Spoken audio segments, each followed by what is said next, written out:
brutal cold, crushing snow, and winds sharp enough to slice the breath from your throat.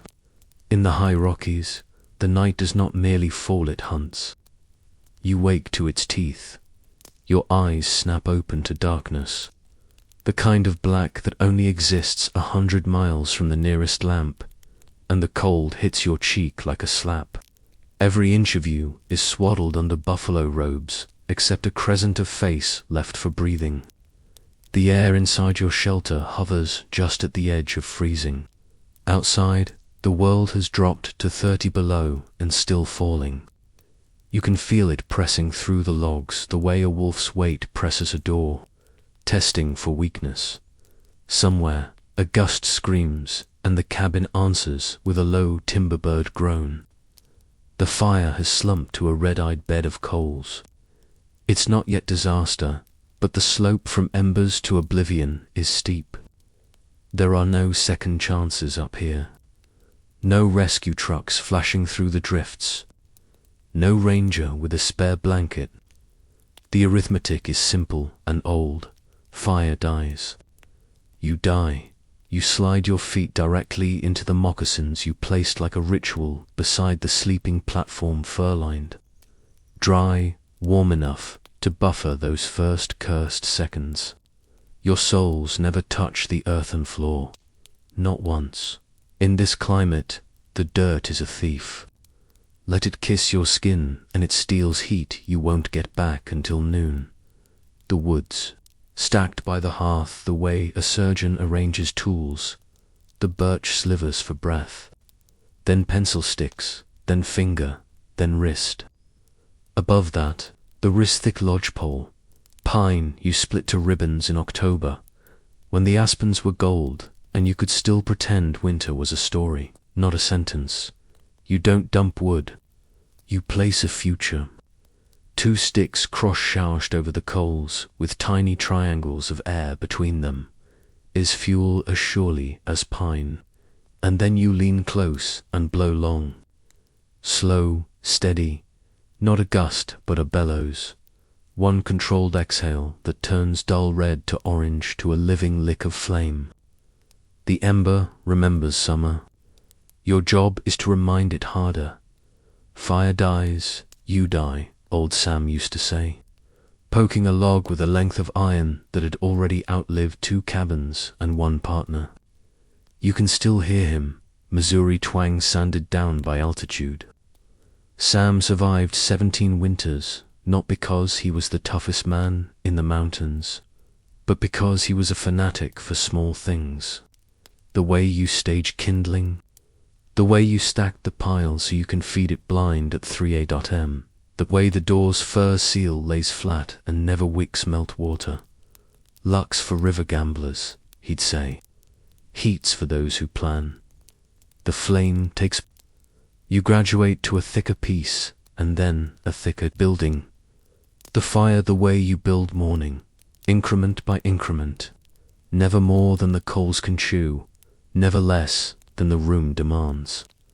The first wave of heat licks your fingers, and the sting returns. Pain is not an enemy here. Pain is the good news that feeling itself has come back from its midnight walk. You sit back on the platform 3 feet off the floor, exactly as Sam taught you. Higher and you bake your brain. Lower and you might as well be napping in a root cellar. The buffalo robes carry the smell of smoke and tallow and the last elk you took in November. They're heavy enough to be an argument with gravity. Outside, the world empties itself into the storm. You listen the way a sailor listens to rigging. Wind angle, gust length, the hiss of spindrift against the logs. One sound like a heavy body rolling makes you freeze. You wait, hand hovering near the Kentucky long rifle propped in the corner, counting heartbeats. Another sound, not claws, but snow shedding. Off the steep roof, good. Means your angle is right and your rafters up, carrying the load without complaint. The truth no Eastern pamphlet admits is that mountain life is a war of tiny percentages, 1 month before winter, with an axe and a plan. You are warm now, not because your fire is friendly, but because the bones of your shelter fit like a handshake. Logs with sap bled out in the right season. Notched to lock, chinked with a mix that seals the wind but lets the cabin breathe. You are alive because some dead man learned the hard way that a fireplace too deep will hoard smoke at the throat and spit it back into lungs that never wake. Ease to the hearth and feed the flame a wrist-thick pine. The draught pulls just as it should. Your chimney's interior narrows and widens in deliberate steps, stone-stacked, so heat slows, lingers, bleeds itself into the mass before smoke leaves. The stones around the fire are not decoration. They are storage, a bank that absorbs paid-in heat by day and pays it out in interest after. Midnight Sam called them batteries before anyone in these parts knew the word. Soapstone, if you can find it. Granite if you can't. Sandstone if all else fails and you're willing to babysit the fire like a colicky child. You chose well. Heat soaks into the masonry, into your bones, into the night. You test the room like an inspector. One palm along the door, seam warm. 2 fingers to the roof vent flap open, just enough to make the draft sing, not howl. A slow walk of the perimeter to feel for that needle-point breeze that stabs you in the kidneys and steals the day. A tiny lick of air near the north corner, the chinking settled as the logs dried in December. Not an emergency, but a note to your future self. Daylight fix, layer it, smooth it. Check it again after the next hard freeze. The storm rips another note from the eaves, and you can't help it, you smile. You've built a thing that stands against a thing that does not stop. You built it with hand tools and patience and a memory for mistakes you only had to make once. People back east think it's romance, Sam told you. Eyes thrown at the fire like sparks. A feather boa and a fiddle. It ain't, it's math. You want romance? Write a poem. You want spring? Split wood. You love the math. How a raised platform steals the warm layer like a thief in your favor. How 2 inches more roof pitch turns a death load into a hiss of sliding snow. How a door, fur-sealed and thick, is less a portal than a negotiator with the wind. How a vent the size of your fist can be the difference between a good night and a last one. You breathe in smoke and tallow and pine and remember why you came. Fortune, maybe once. Beaver pelts were a currency and you were young enough to dream of walking back to St. Louis with a fortune knotted under your coat. Freedom, more honest. Freedom from clocks that weren't the sun. From other men's tempers, from a boss who called you boy though you were already 25 and determined to be nobodies. But beneath all that, there was a dare. Test yourself against a place that does not negotiate. You add a final log, bank the coals, and settle under the robes. The fire's voice evens to a soft rush. Wind combs the pines, and the logs answer with a slow, satisfied pop. You fix one more thing in your head before sleep would tally. You've enough split, stacked, and dry for 4 days of bad weather at tonight's burn rate. 3 more if you're sloppy, 6 if you go slow, bank hard, and wear the robes like a second skin. Tomorrow you'll top the pile. You think of neighbors you cannot see. Tom Jenkins is 13 miles east along a fork of the river that likes to hide itself under snow. If either of you needs help, you stack a smoke column on Bald Ridge. 2 puffs, pause, 1 long. If the sky is blown to tatters and smoke won't hold, you light a green bow torch at twilight and keep it waving until your arm falls off or Tom appears. Whichever comes first. He's a good man, mean at cards. generous with coffee. The flame drops from gold to amber to the soft banked ruby you trust. The stones will take it from here. Your last thought before sleep is not a prayer but a checklist. Vent open a finger. Door latched, moccasins where they should be. Knife where your hand expects it in the dark. Water pot with an inch at the bottom so snow will melt without scorching. Somewhere a wolf sings and the slope answers with echo. The cabin shrugs off another load of snow. Inside, heat shoulders your spine and the night relents. You didn't win anything permanent. You never do. But for this rotation of the earth, for this long mountain midnight, you made a little weather of your own and survived it. Asterisk. Before there is a wall, there is dirt. Before there is a roof, there is sky. You do not begin a rocky mountain shelter with a saw you. Begin with a compass and your neck craned, reading the land like a trap line you cannot afford to miss.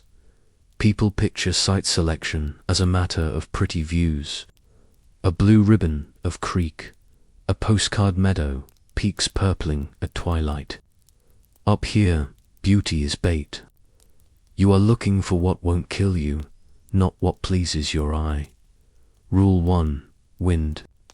In North American mountain winter, the sledgehammer comes out of the northwest. You want your back against something that takes the blow for UA Hill's southeast shoulder. A bony rib of stone, a stand of old spruce so tight their branches knit like fingers laced in prayer. Wind is not just cold. It is a multiplier. It erases heat like a debt collector, rips shingles, scours, drifts into ramparts that lean against your walls until gravity finishes the job. Sam taught you to watch snow. Don't just feel wind see where it stacks when a squall ends. The lee of a ridge that looks cozy in October becomes a snow trap in January.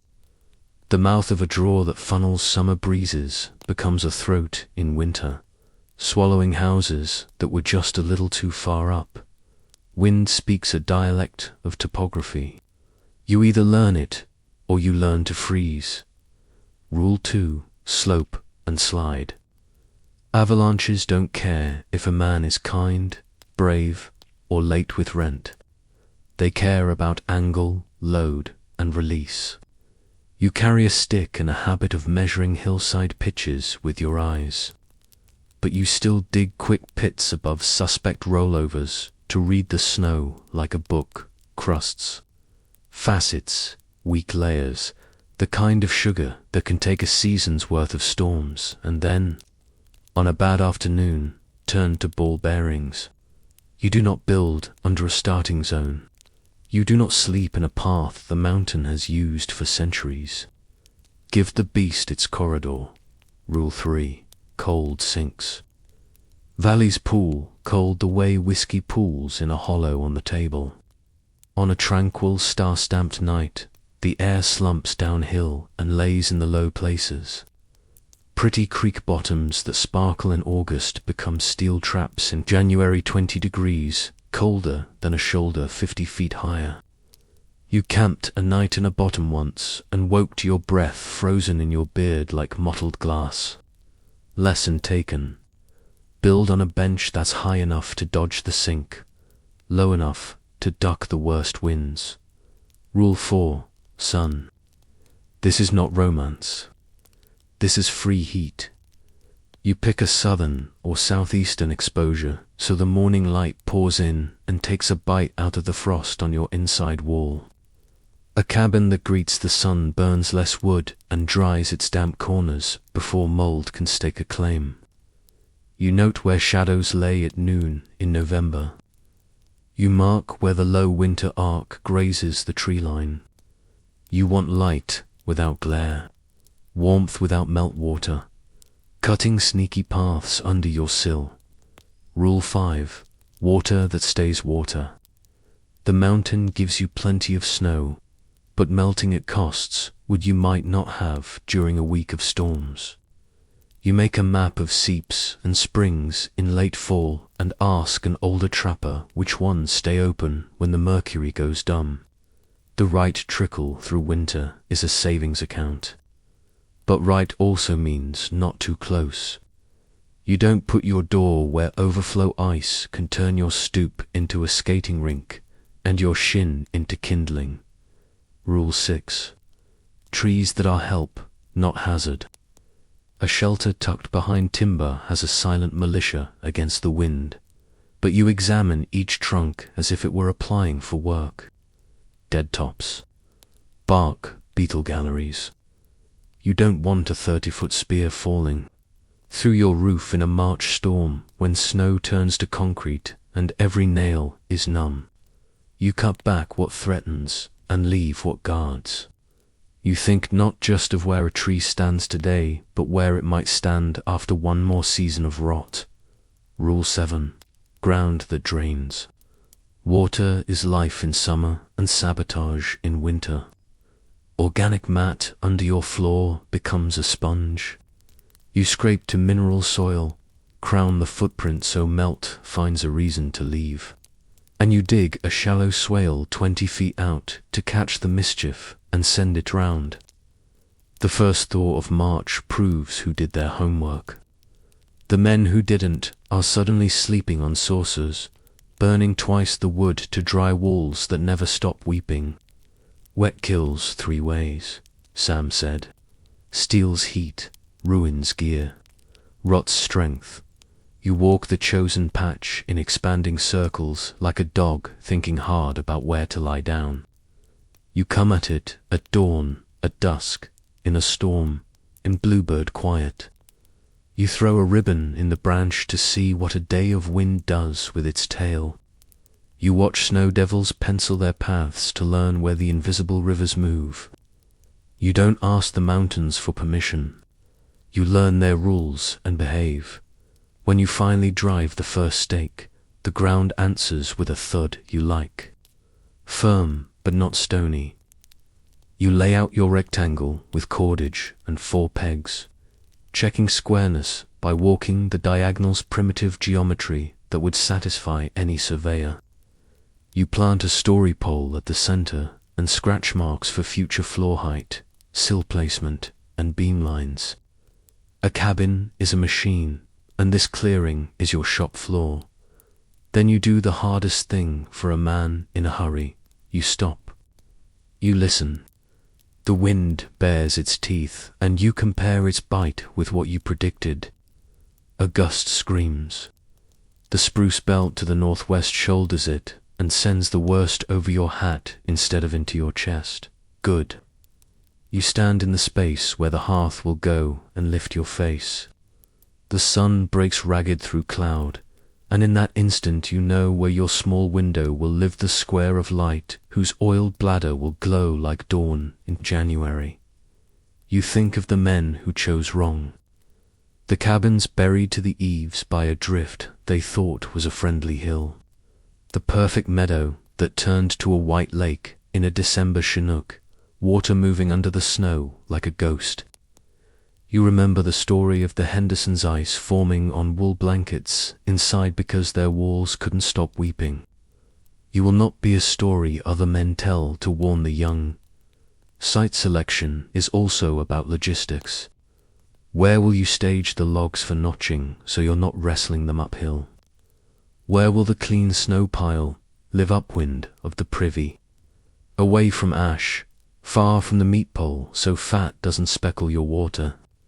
Where will you stack wood so it drinks wind and sun but not snow, and so you can carry an armload from pile to hearth in a blizzard without building a tunnel? There's a place for waste, two-bone scraps and hair, and the things even a coyote won't take. You don't feed wolves to your back door by accident. That pile lives downwind, far, and it burns on a bright day when the smoke won't hang on the cabin like a bad story. Neighbors. You can go weeks without seeing a face and still be part of a net. On a rise half a mile east, you clear a thumb of scrub and set for stout stakes to mark where a rescue fire will go if you need. Tom or anyone with eyes. 2 puffs, a pause, 1 long. You practice it now, not later, when the sky is a grinder and your hands forget how to work. When the first snow comes not, the teas in October, but the honest blanket in November. You camp on the dirt anyway. You roll out a robe and sleep on your sight before you commit. The night will tell you what the day hid. The breeze might snake through the low corner and tap your spine like a thief. The wind might set up a whistle in the notch between 2 standing pines, promising a lullaby that becomes torture in March. You learn now while a fix is simple. Move the rectangle 10 feet. Rotate the hearth 3 degrees. Shift the door so prevailing blow hits the hinge side, not the latch dot by late morning the next day. Your boots have carried the perimeter so often you've memorized the minor chords of the place. The way the creek mutters under its skim of ice. The soft, endless chew of needles that didn't fall but broke under rime and drifted into a carpet. The crow that watches from a grey snag, patient as an auditor. You can picture the full build now. Floor raised above the freeze. Sills married to stones that were born here and will die here. Walls that exhale when they must and hold their breath when they should. You cut the first tree the way a doctor makes a first incision. Sure, small, and with a plan for what happens next. Lodgepole, straight as an oath, 27 feet to the first knot. You fell it with the lay of the land, so gravity becomes your partner, not your prankster. You limit clean and snap off the nubs so they won't catch on a cousin log when the sled hauls it. You chalk the butt, sill east. This isn't just wood. This is vocabulary.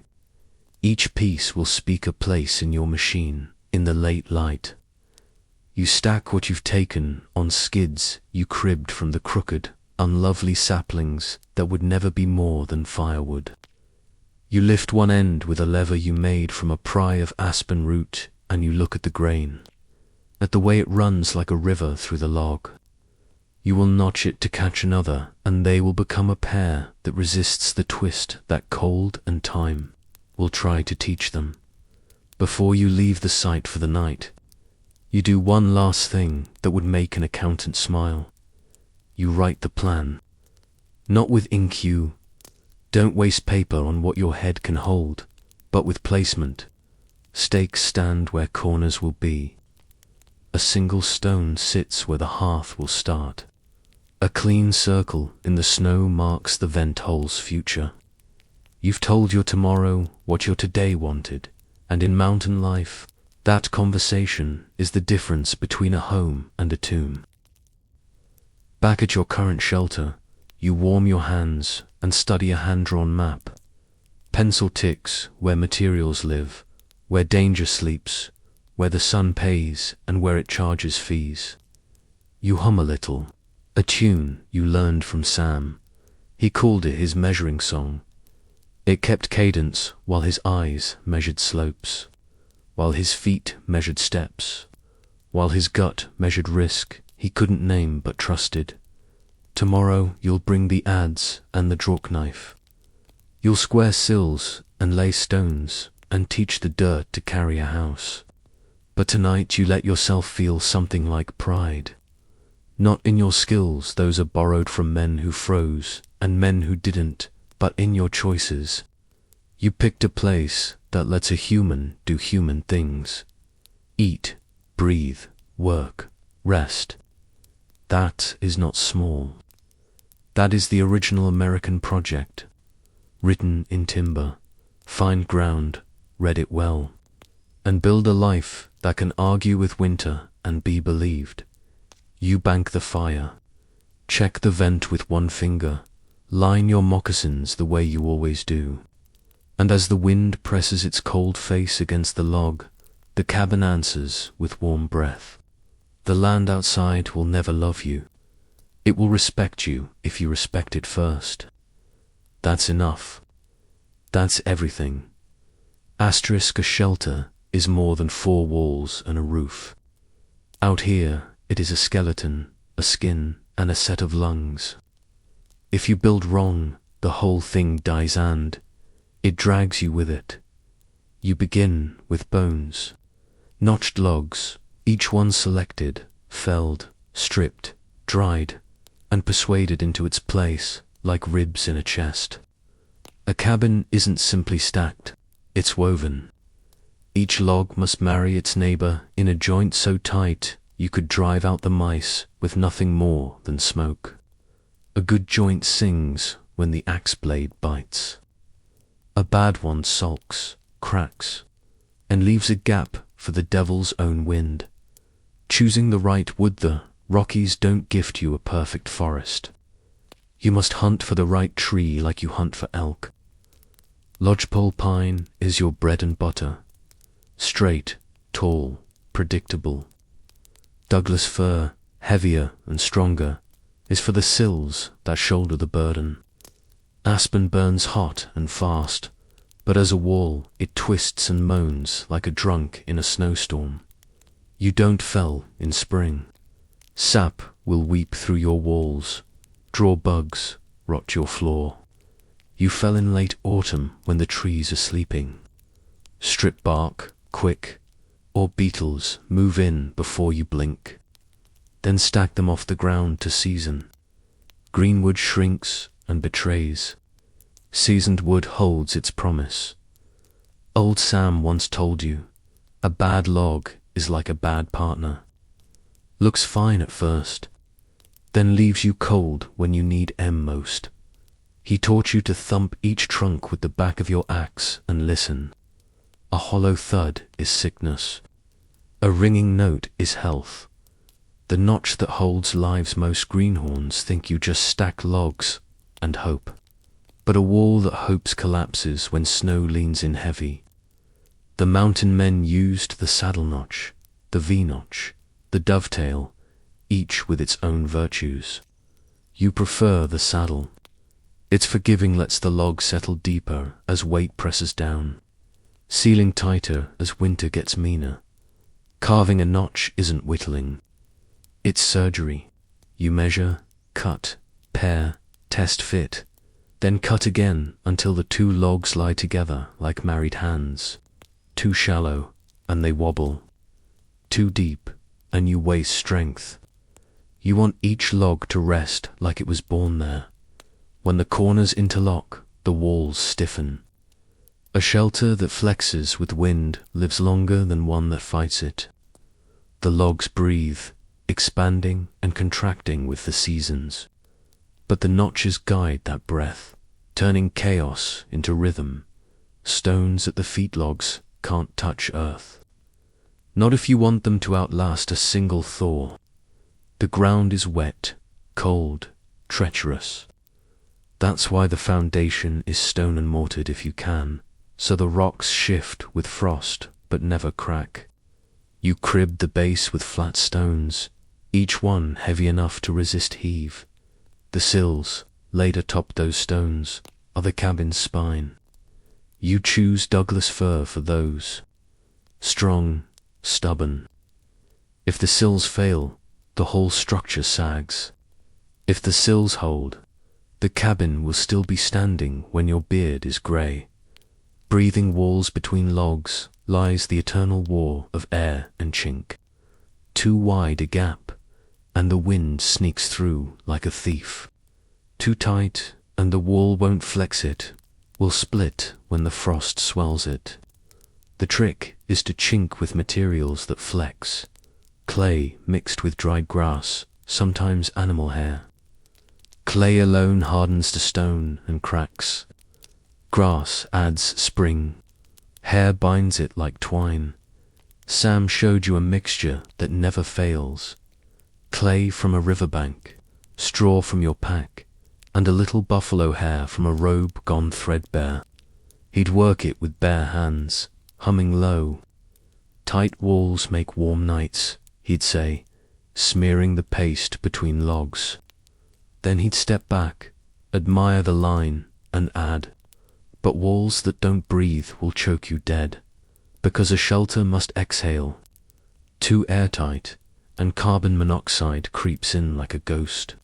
Too loose, and the January wind steals your marrow. Balance is the art, a wall that breathes like a chest. In rhythm with the storm outside, the skeleton takes shape raise, one wall, then another. Watch them lean toward each other like tired men. Brace with poles while you notch the next layer. Your shoulders scream, your palms blister. But each tear lifts your chances of living through February at night. You dream of grain lines in logs, wind lines in snow, sight lines in the valley. In the morning, you chase them with your axe, shaping order from chaos. By the time you've stacked 7 courses, you can feel the weight settle. The walls begin to hum with their own voice when the wind hits them. The sound is low, steady, like a drum under snow. That's when you know you're building more than a hut. You're building a fortress with lungs. Lessons in failure, you remember the tale of Red Jack Martin, who rushed his build in 1831. He cut green pine, skipped notches, left gaps as wide as a thumb. When the first blizzard came, his cabin shivered. The wind found the gaps, turned them into tunnels, and by February the roof caved. They found him curled under a robe, ice on his mustache, rifle across his lap, a frozen smile on his face as if he'd thought he could bluff the mountain. Nobody bluffs the mountain. Craft and respect you. Lay the final sill beam with care, hands shaking from effort but steady with intent. Each log you placed is a handshake with the land. I see you, I respect you, I am trying to belong here. The land answers with silence, which is as good as a blessing. The walls stand now, rough, scarred, smelling of pitch and sweat. To anyone else, they might look primitive. To you, they are bone, sinew, breath. The beginning of a machine that will fight 1,000 storms. Inside these walls, you will eat, mend, dream, and survive. Outside, the world sharpens its knives of ice and wind. But between log and stone, you've built the bones of a fortress, one that breathes with you. Asterisk, you can build the stoutest walls. Notch logs so clean a mouse couldn't slip through. Roofed it like a fortress, but without fire, it's a coffin. A shelter is just a husk until you give it a beating heart. That heart is the fireplace. Fire is not a luxury. The mountain doesn't give you warmth. You make it. Not once, not twice, but every single day and night until spring. Fire is not comforted, is blood, breath, and sanity. Out here, a man without fire is already a ghost. The first truth mountain men learned: not all fireplaces are equal. Build it wrong, and you can die with a roaring blaze still crackling. Build it right, and a single cord of wood stretches like a miracle through weeks of storms. Stones that endure not, every rock belongs in a hearth. You can't just grab any river stone and pile it high. Freeze-thaw will crack some apart, exploding like grenades when flame meets hidden water. Others bleed heat like a punctured skin. The old hands favored granite, basalt, soapstone if they could find it. Soapstone, especially at drinks, heat like a miser hoards coins, then leaks it back through the long, cold hours. Granite holds steady too, a workhorse. But sandstone, useless. A sandstone hearth is a lyre, it glows warm to the hand, but lets every bit of heat slip away to the night. You choose carefully, stacking each stone like scripture. The chimney stones taper as they climb, a narrowing throat that forces draft upward but slows heat's escape. The base stones are fat and broad. drinking fire's energy and keeping it banked until you need it most. The draft equation, a greenhorn thinks fire is just flame. But flame is only the half of it. The invisible half is air. Too little draft, and smoke curls back into the room, poisoning you silent. Too much, and the heat you fought to make rushes straight to the sky. The trick is in angles. Chimney base wide enough for flame to breathe, then narrowing for pull, then widening slightly before the exit to slow the rush. That flare Sam called it, the elbow keeps heat lingering long enough to warm stone. Most fools warm the clouds. Sam told you once, tapping his pipe on the hearth. Good chimney makes the fire work for you, not the other way around. Banking heat, the thermal battery. Every mountain man who survived more than a winter learnt the secret. You're not just burning wood, you're charging batteries. The thick stones of the hearth wall soak up every ounce of heat while the fire burns hot. When the coals fade at midnight, those same stones leak their warmth back into the room. It's primitive engineering, but it works. A well-built hearth can hold 65 degrees inside when outside is 30 below. And it does it with less wood, which means less sweat, fewer dangerous trips in storms, more life. Sometimes stones were stacked behind the fireplace, two thick walls that became radiators. You remember seeing one old trapper's place where he built a bench of stone beside the hearth. He'd lie there at night, his body soaking the stored heat like a lizard on a rock. Smart man. He saw comfort where others saw only labor. The fire triangle, fuel, air, patience. You crouch at your hearth, adding wood by sequence, birch slivers, then pencil sticks, then wrist-thick pine. You don't smother. You don't rush. You let air do its part, weaving through gaps you left on purpose. Fire is a dance you lead, but you don't step on your partner's toes, and you choose wood like you'd choose friends. Pine for quick heat, easy to light. Oak or maple for coals that last the night. Spruce when desperate, though it spits like a drunk and leaves creosote thick enough to choke a chimney. Every log in your pile has a job. Every stick is part of the plan. Chimney tricks, there's a quiet genius in some of the old chimneys. A bend here, a narrowing there.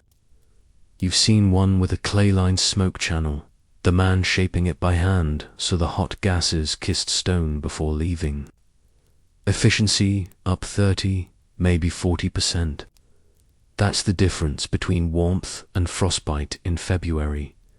Mountain men were no fools. They built heat exchangers without ever using the word. Fire management equals life management. You never let it die to nothing. Bank it at night with big hardwood chunks. Lay them so the fire breathes, slow, steady. In morning, you find embers glowing red, like eyes half shut. Coax them back with breath, feed them gently, and the room fills with gold again. Let the fire die completely, and you face the most dangerous task of all, making flame in the cold. Striking steel to flint with fingers numb, tinder damp, lungs burning from frost. Many never managed. They froze within arm's reach of their own hearth. Sam's mantra echoes every night. Bank it right, and morning comes. Bank it wrong, and it don't. A living heart, by the time your hearth is glowing and the stones are sweating gentle warmth, you know it's working as intended. The draft whispers steady, not sucking too hard, not sulking either.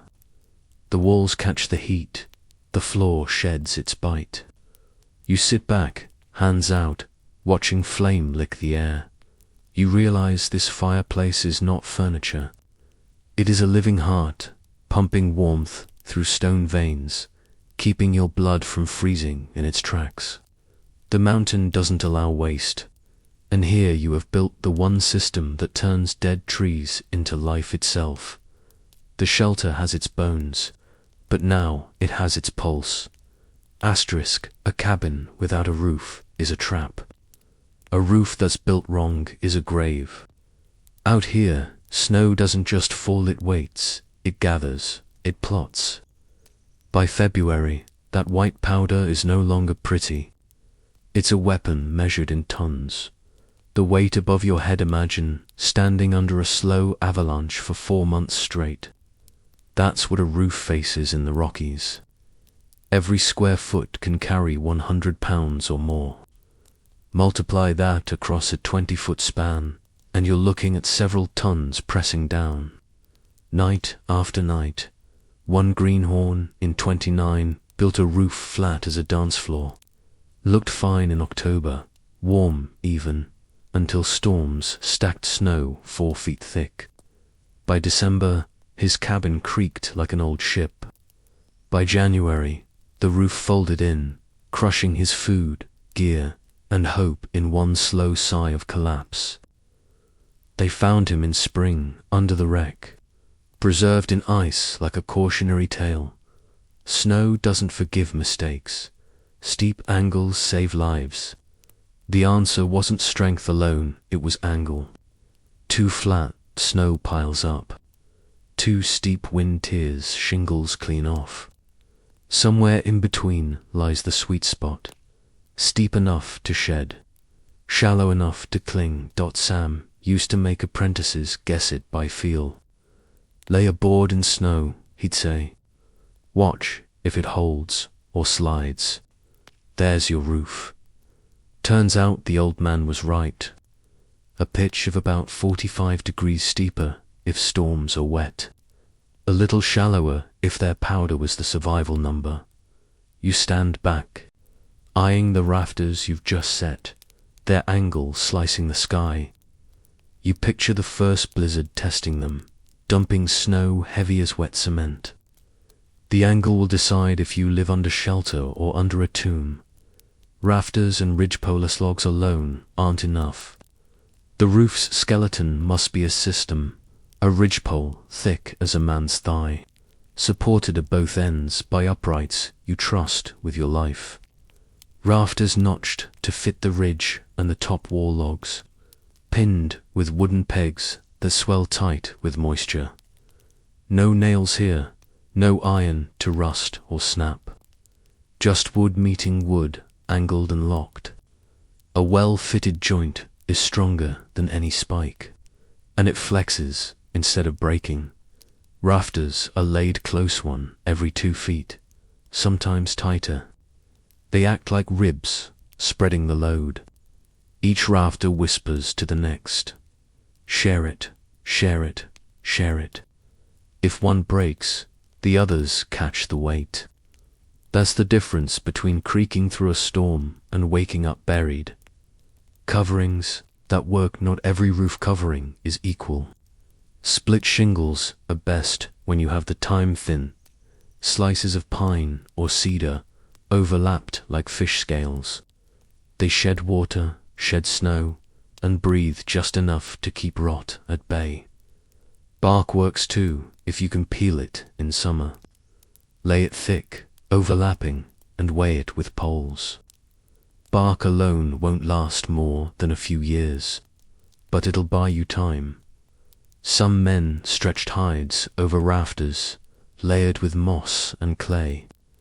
Crude, but it worked in a pinch. Water rolled, snow slid, and the hides breathed. A hide roof in winter smelled of smoke, musk, and wet leather, a scent you can still recall years later. Snow, as Ali hears the strange truth. Snow, the same enemy that threatens to crush you, can also save you. When storms drift high on the windward side, the snow banks against your walls. Instead of fighting it, you use it.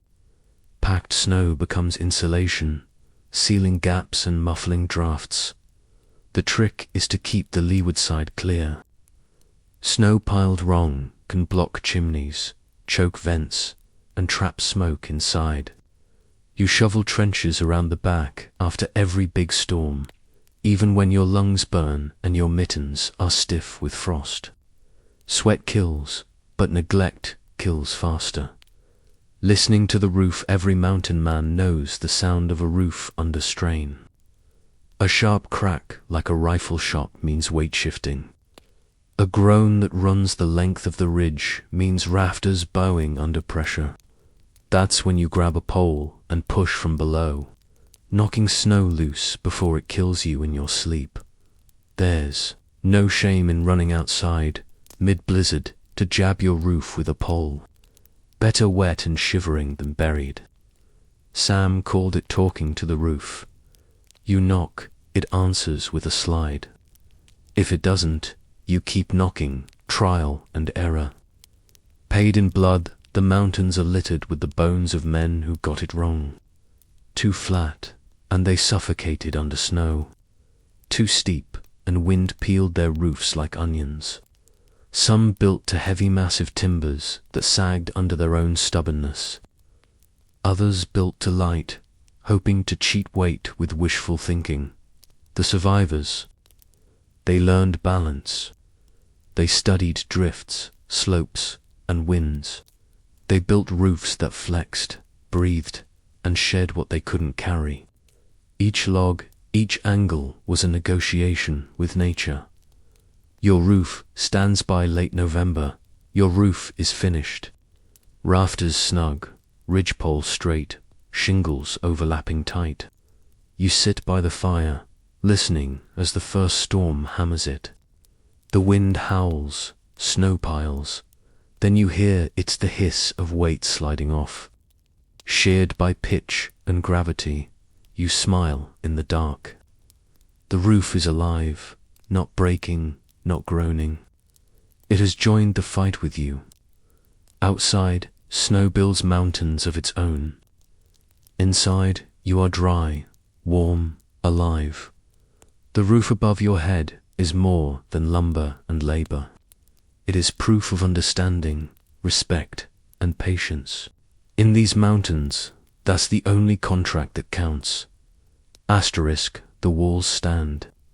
The roof sheds snow, and the hearth beats with fire, but none of it matters if the wind finds a way inside. The Rockies don't need an open door to kill you. They only need a gap wide enough for a knife of air. That's where the art of sealing begins, the slow, patient labor of chinking. Every log cabin breathes, expanding when the sun warms it, shrinking when the frost takes hold. Between those logs, the gaps open and close like the lungs of some wooden beast. Too wide and you'll freeze. Too tight and the cabin can't move. The logs split, and the whole thing starts to groan under stress. So you work the spaces carefully, not with bricks and mortar, but with whatever the land offers. Clay scooped from the riverbank, stiff with grit. Dry grass pulled and twisted until it forms ropes. Hair from hides scraped clean, buffalo or elk. You knead them together with your hands until the paste feels alive, pliable, willing. Then you press it into every seam, forcing it deep until the draft disappears. Asterisk. Sam showed you once, kneeling by a wall with his sleeves rolled. He smeared a thick line of the mixture between two logs, smoothing it flat with a wet hand. Tight walls make warm nights, he said, then leaned close and whispered the part most men forget. But don't choke your house. You close her mouth, she'll poison you in your sleep. He meant carbon monoxide, though he never used the words. Too tight a seal, no vent for the fire, and the cabin becomes a tomb before dawn, so you leave breath. A vent the size of your fist near the roof peak, a chimney that draws true, a door furred but not airtight. The balance is delicate. Hold the warmth, let the poison escape. Get it wrong, and you'll cough in the night, lungs heavy, vision swimming, too weak to open the latch by morning. Men have died smiling beside glowing coals, unaware their breath was being stolen until it was too late. Chinking isn't glamorous, but it's the quiet difference between comfort and misery. You test it by walking the cabin with a candle, holding the flame close to every seam. Where the flame trembles, the wind has found you. Where it steadies, you've won. Hours of smearing, pressing, smoothing all for the absence of that tremor. And then comes the storm, the true test. Snow howls sideways, slamming against the north wall, hunting for cracks. You sit by the fire, robe pulled close, waiting for that icy thread to sneak down your neck. It doesn't come. The clay holds, the grass flexes, the wall exhales gently instead of bleeding. The cabin doesn't fight the storm. It breathes with it, shifting, sighing, alive.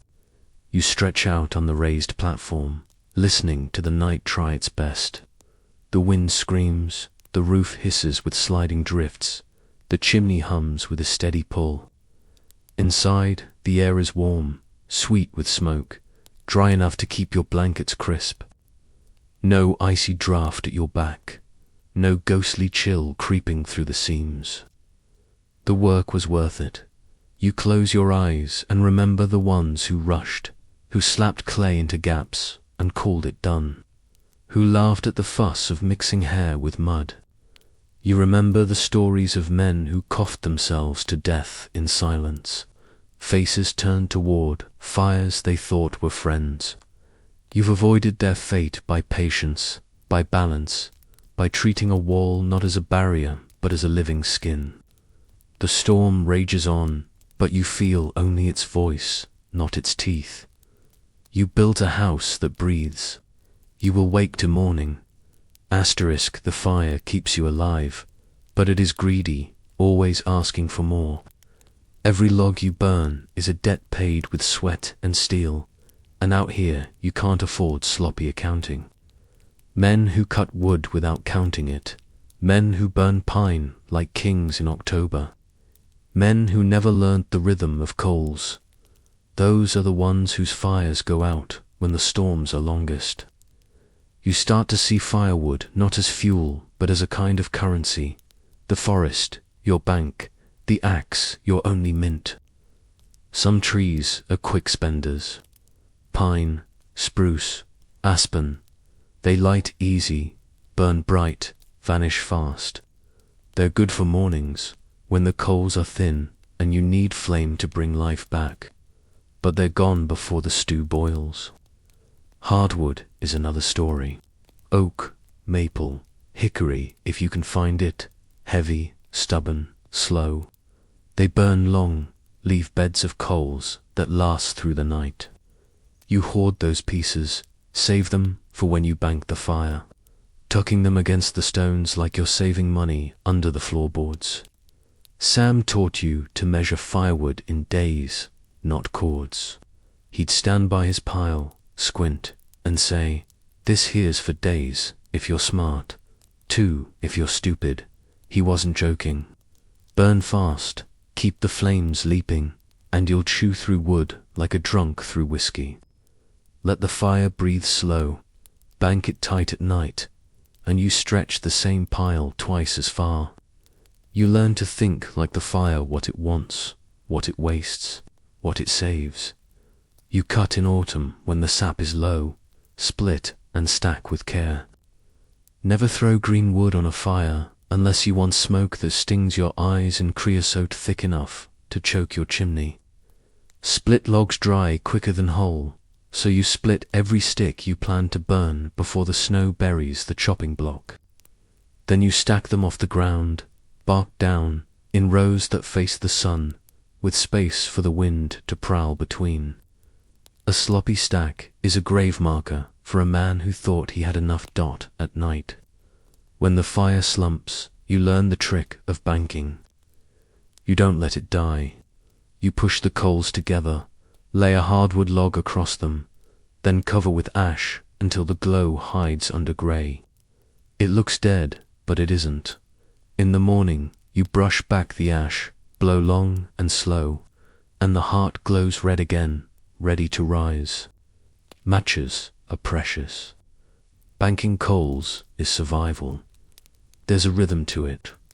Quick wood for flame, hardwood for coals, pine for kindling, birch bark for the spark that never fails. You begin to hear the different sounds each wood makes: the eager crackle of spruce, the deep steady roar of oak, the sharp spit of resin pockets exploding in pine. You know them the way a banker knows his coins by touch, and always there is the math. How many armloads per day? How many days per storm? How much you can stack before snow buries it all? You learn to keep at least twice what you think you'll need, because winter is greedy and spring comes late. The pile against the wall is not just wood. It is life, measured, tallied, guarded. You count it the way other men count bullets. On the coldest nights, when the wind tries to rattle your bones loose, you sit by the fire and listen to it breathe. Each log hisses, roars, collapses to coals, and you feel the warmth push back against the dark. You know exactly how much that warmth cost. You hours swinging an axe, shoulders aching, sweat freezing in your beard. But you also know it's worth every cut, every blister, every drop of effort. Fire is the debt you never stop paying, and the reward you never stop needing out here. Men say wood warms you twice: once when you cut it, again when you burn it. The truth is harsher. Wood warms you 100 times, every swing, every split, every stack, every log carried inside, every coal banked, every flame coaxed alive. If you get the math wrong even once, it doesn't matter how strong your walls are, how steep your roof is, how careful you're chinking. The cold will win. Tonight your pile is tall, your coals banked right, and your cabin hums with steady heat. You stretch out, wrapped in robes, and close your eyes knowing tomorrow you'll split more, stack more, count more, because winter isn't done, and fire never forgets what it's owed. Asterisk snow is everywhere, but water is scarce. That's the paradox of winter in the mountains. White drifts bury the land, but if you think you can just scoop it into a pot and drink, you'll die quicker than the cold can finish you. Snow is a thief. Eat it raw and it steals heat from your body faster than you can replace it. Drink it without boiling and you invite sickness, the kind that weakens you when you need strength most. Out here, weakness kills as surely as frostbite. The mountain men learned quick that melting snow is an art. You don't throw a pot full of snow on the fire. That's a fool's trick. Snow is mostly air, and heat alone scorches the metal, leaving nothing but blackened stink. The right way is slower, patient. Start with a little water in the bottom, then add snow by handfuls, letting it collapse into liquid before adding more. It takes time, but it saves wood, and wood is life. The men who wasted fuel on sloppy snow melting found themselves out of firewood by February, and no man survives February without fire. Not all snow is equal either. Fresh powder is clean but airy, takes forever to yield enough. Old packed snow, icy and dense, gives more water for less fuel. Yellow snow, well, Sam used to laugh and say, "That's a meal, not a drink, but you never touch it if you value your gut." In storm country, a drift can keep you alive if you know how to melt it properly. Water alone won't see you through. The mountains demand food, and food in winter is harder won than gold. A man burns calories just breathing in the cold, twice as many if he works. Without steady fuel for his body, he starves even with a full stomach of snow water. That's why the smart ones prepare in autumn, when the days are long and the game is plenty. Jerky hung from rafters, pemmican pounded from fat and dried meat, nuts gathered and stored in sacks. Everything dried, everything cured. Winter is a thief that steals freshness, but it can't spoil food that's been beaten into stone-hard rations. Pemmican is the true gold of the Rockies. A brick of survival, ugly and tasteless, but dense enough to keep a man walking for days. Dried buffalo or venison mixed with rendered fat, sometimes berries for sharpness. It doesn't spoil, doesn't rot, outlasts storms and hunger. You chew it until your jaw aches, but it puts fire back in your muscles when you're chopping wood or hauling traps. Sam once lived a whole month on nothing but pemmican and snow water, and he swore it kept him alive when others dropped dead with full bellies of rabbit stew. Fat is heat, he'd say. Fat keeps you breathing when meat alone runs dry. Hunting in winter is a gamble. Snowshoe hare, lean and quick, sometimes fill a trap.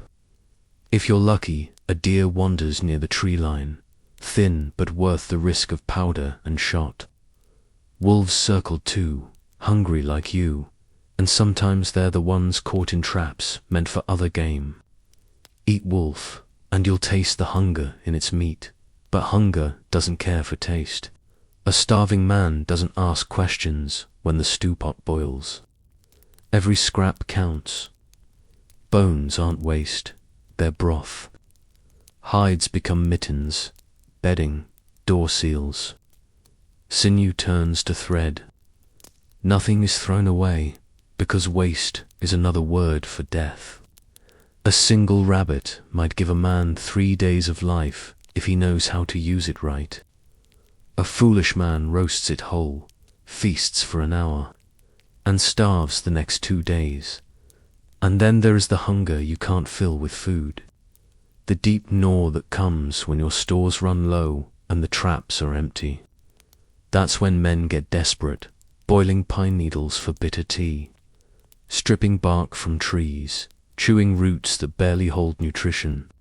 Some call it survival, others call it dying slow.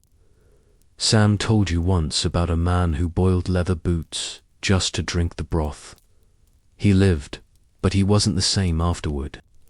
Hunger leaves scars no fire can warm. Tonight, your stew pot holds a modest gift. A snowshoe hare caught this morning, skinned and cleaned, stewing with dried berries and pine nuts. The smell fills your shelter, rich and wild. You know better than to gorge. You eat slow, savoring every bite, and save the bones for tomorrow's broth. The warmth spreads through your body, steady and comforting. Outside, the storm doesn't care if you eat or starve. But in here, you've stolen another night of life from the mountain. The truth is simple and brutal. Fire keeps you warm. Water keeps you breathing. Food keeps you moving. Miss any one of those three for long, and the mountains collect their due. The snow doesn't care how strong you are. The cold doesn't care what promises you made. Out here, survival is paid in wood, water, and food every single day. Without fail, the night outside your shelter is not silent. It never truly is in the mountains. Even with snow muffling the land, the dark carries sounds groans of trees bending under ice, the sharp crack of a frozen branch snapping, the distant moan of wind sweeping down from higher peaks. But sometimes, woven through all that, you hear something different, something alive, a sound that makes the hairs rise at the back of your neck. The low, drawn-out howl of wolves. They are always there, beyond the firelight, patient shadows of the wilderness. Wolves know hunger better than any man. Winter drives them close, sniffing around the edges of human shelters, their paws leaving circles in the snow like questions you don't want answered. You don't have to see them to know they're near. The silence between howls tells you more than the sound itself. One calls, the others answer. Then quiet, as they listen for movement. Sam used to say, "Cold'll kill the unprepared. Wolves'll kill the unwise." He'd lost a friend once, a man who thought the beasts would leave him alone because he had a rifle.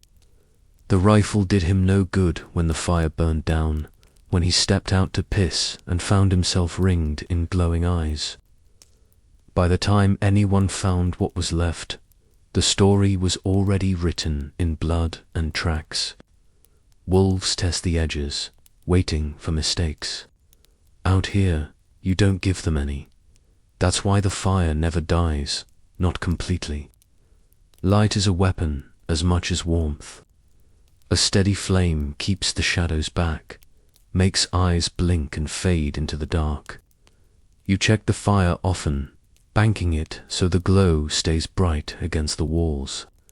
You stack wood inside, where the wolves can't nose through it. And you keep the rifle within reach, flintlock clean, powder dry. Wolves are clever. They know when men grow careless, when hunger and cold make them slow. But they also know fear of fire, so you make the blaze speak for you. Sometimes, though fire isn't enough, wolves grow bold when the snow is deep, when game runs thin. They circle close, their paw prints appearing in the morning just feet from your door. You wake to find the tracks, fresh and sharp, a reminder of how thin the wall is between you and them. That door you built, thick as 2 hands of timber, suddenly feels no stronger than paper when you picture the weight of a pack pushing against it. One winter, Sam told you, he woke to the sound of scratching on his roof. Wolves had climbed the drift that leaned against his cabin, trying to dig their way through. He fired through the roof beams, and the yelps that followed sent the pack scattering. But for hours after, he heard them pacing, circling, waiting for his fire to dim. Never trust the quiet after wolves scatter, he warned. They're not gone. They're just patient. Patience is the wolf's weapon. They can wait out hunger longer than most men. They'll shadow you for miles, testing your strength, watching you stumble in snowshoes, waiting for the stumble to become a fall. More than one mountain man vanished between his traps and his cabin, the only clues a scatter of bones found when spring thaw came. The mountains take their toll, but wolves collect their share, too. Tonight, the howls come again.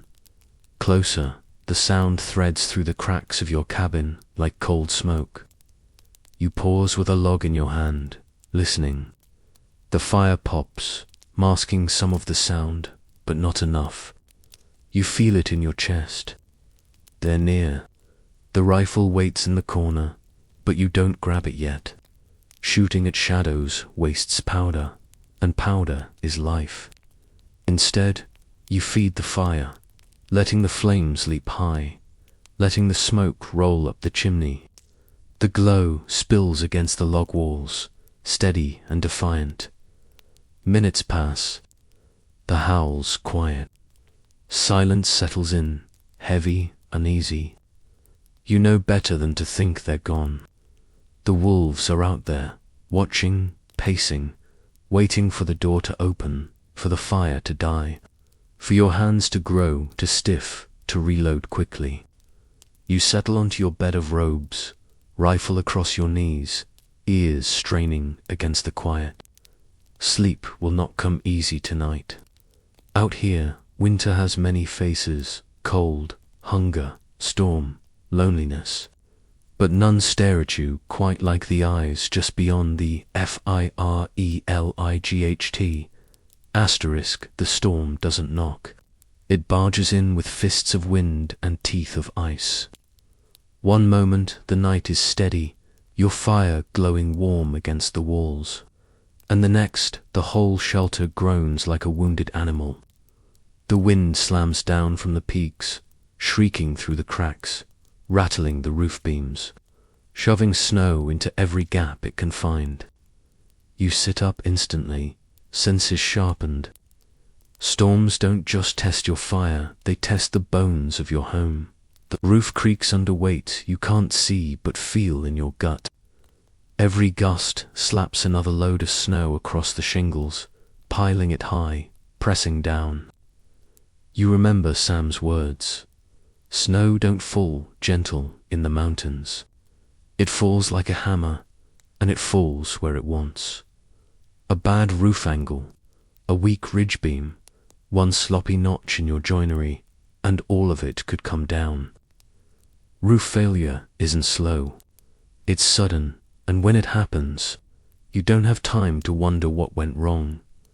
You grab your boots and coat, tug them on fast, and push outside into the screaming dark. Snow lashes your face like sand. You squint against it, forcing your way to the windward side of the shelter where the drifts build fastest. The ladder is half buried, but you dig it free and lean it against the logs. The roof looks like a white hill, heavy, sagging under its own burden. You feel a cold dread slide through you. If it goes, the whole cabin is useless. A coffin of splintered logs and ice. You climb, shovel in hand, heart pounding with every step. The roof creaks beneath you, complaining like an old man's bones. You don't waste a second. You dig, heave, throw snow down in heavy clumps, moving quick but steady. Each shovel is a battle against the weight of the storm, against gravity itself. Wind rips the breath from your lungs. Cold gnaws at your hands, even through mittens. But you keep going, because the choice is simple. Move snow now, or suffocate under it later. Minutes blur into an aching rhythm. Shovel, heave, slide, repeat. The beam above you groans less as you lighten the load, but the storm fights back, filling every space you clear. It's never ending, but you carve enough away to buy time. That's all survival, is buying time until the storm gives up. Back inside, the relief is sharp but short. Snow melts in your beard, dripping down your collar, chilling your chest. The fire still burns, but drafts whip through the room, bringing stings of powder with them. Somewhere the chinking has loosened. You see it, a line of snow dust drifting through the corner seam. Tiny breach, deadly problem. You grab the bucket of clangrass mix, still pliable from sitting near the fire, and jam it into the gap with your numb fingers. The mixture stiffens instantly in the cold, sealing the crack before it can grow. Your shoulders ache. Your breath rattles. But the wall is tight again. You add more wood to the fire, stoke it high, and sit back with trembling hands. The shelter groans, but it holds. The roof sheds the worst of the snow. The walls stay sealed against the screaming wind. Storm damage isn't a maybe in the mountains. It's a certainty. Logs shift with freeze and thaw. Clay cracks, roofs sag, chimneys choke with ice. The difference between a living man and a frozen corpse is whether he fixes the small problems before they become big ones. That's why you keep the ladder inside, why you always have spare chinking, why your tools never sit idle. Out here, you don't build a shelter once. You build it every day, with every repair, every patch, every shovel of snow thrown off the roof. By the time you settle again on your bed of robes, exhaustion has dulled every bone in your body. But you're still alive. The storm still roars, but your walls are solid, your roof is lighter, and your fire is strong. The mountain threw its weight at you tonight, and for now, you pushed back hard enough to keep breathing. When the storm finally dies, the silence feels louder than the wind ever did. It presses in on you, heavy, absolute. The fire crackles, the coals glow, but the noise they make is small against the vast stillness outside. You sit there, wrapped in buffalo robes, staring at the walls, and the thought creeps in, when was the last time you heard another human voice? It's easy to count firewood, to measure food, to weigh the snow on the roof. But how do you measure silence? It doesn't pile like logs or drift like snow. It seeps. It seeps into your bones, into the cracks of your thoughts, until you don't know if the sound you just heard was real or something your mind invented. Sam called it winter madness. Seen men argue with shadows, he once told you, his voice flat. Argue till they couldn't tell if they were winning or losing. You start routines to keep the silence from swallowing you. Morning fire, water melted, journal entries scrawled on rough paper. Chores lined up like soldiers, each one keeping your mind from wandering too far. Carving helps shaping wood into something recognizable. A knife handle, a small animal figure. Each curl of shavings is proof that your hands still do what you ask them to. Each cut reminds you the world is still real. Sometimes, though, the silence wins. You catch yourself talking aloud. At first it's muttering curses when the woodpile collapses, or a word of thanks when the fire catches quick. Later it turns into conversations, long and one-sided. You hear Sam's voice in your head, offering lessons, warnings, jokes. Sometimes you answer him out loud, and the sound of your own voice is so startling you stop and look around, half expecting someone to be there. But no one is. There's only the walls, the fire, the weight of silence rushing back to fill the space your words just cut open. Dreams grow strange, too. You wake convinced you've heard knocking at the door, voices outside, laughter carried on the wind. You rise, rifle in hand, open the door to nothing but moonlight on snow. The prints in the drifts are your own from yesterday, nothing more.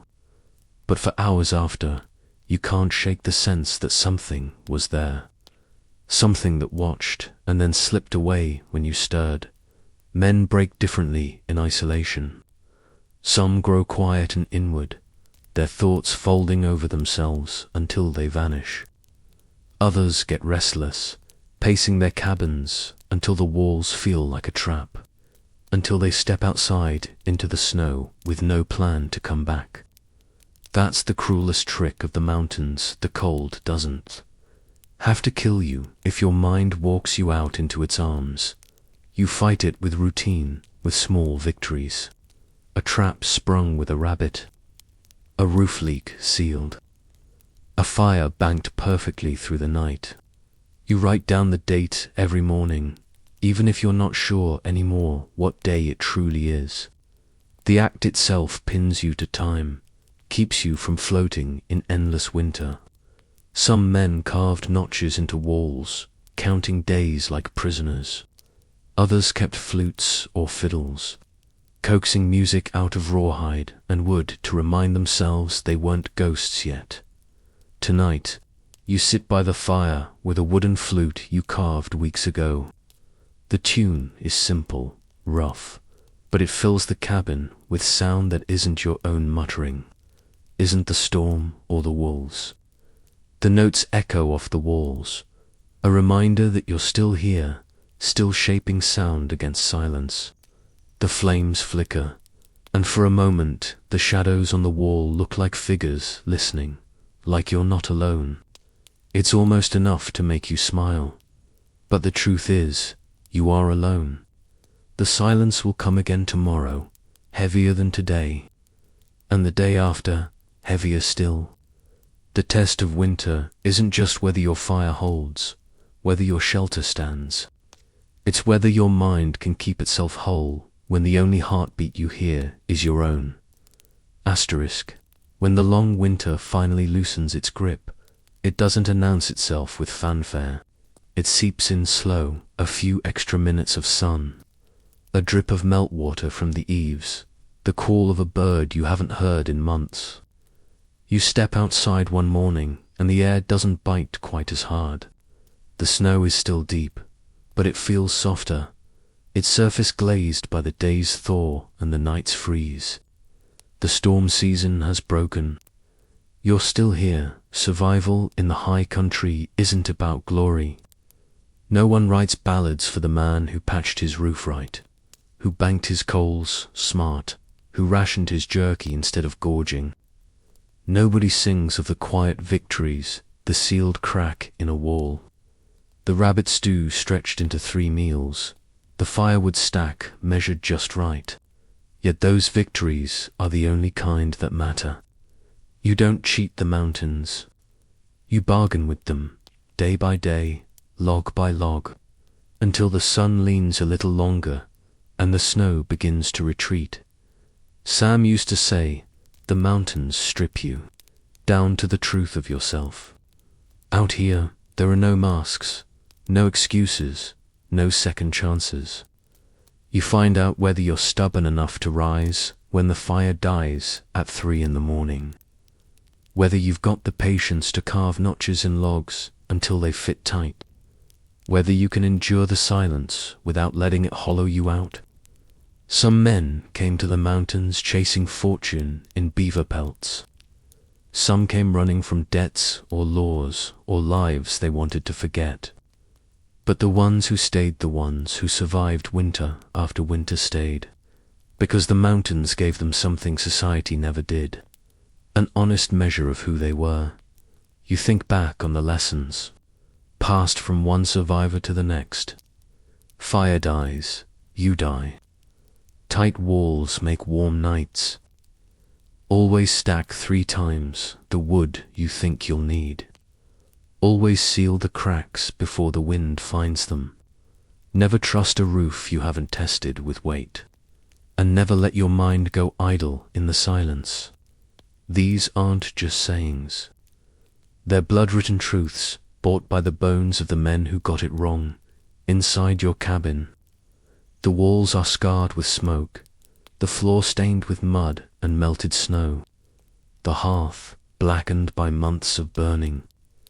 It isn't pretty, but it held. Every log, every stone, every strip of moss and clay carried you through. Your shelter isn't a house, it's a machine of survival, built not for comfort, but for defiance. Against cold, against wind, against hunger, against wolves, it stood with you. And that bond between man and shelter, between human hands and wilderness materials, is as deep as any oath. You settle by the fire one last time, the flames smaller now because they don't have to fight so hard. Outside, the snow drips in steady rhythms, the world shifting toward green again. You write in your journal, not just the date and the weather, but the truth that's settled into your bones. Survival isn't one great act. It's 1,000 small acts done right. It's patience, vigilance, and respect for the land. The mountains don't care who you are. They don't care about your name, your past, your pride. They offer no forgiveness, no safety nets. They test your knowledge, your endurance, your spirit. And if you pass, you don't get a reward. You get another sunrise, another day of breath. Out here, that's more than enough. You lay back, listening to the fire sigh, and for once the silence doesn't feel heavy. It feels earned. The wolves have gone quiet. The roof doesn't groan. The walls don't whisper with drafts. For the first time in months, you let yourself rest without one eye open, because you've passed the winter's test. Not with luck, not with strength alone, but with the knowledge and the grit of mountain men who learned long before you how to turn logs and stones into life. And in that quiet, before sleep takes you, Sam's words echo one last time, clear as if he was sitting beside you. Mountains will test everything you are. Pass those tests, and you'll find a freedom nothing else on earth can match. Asterisk.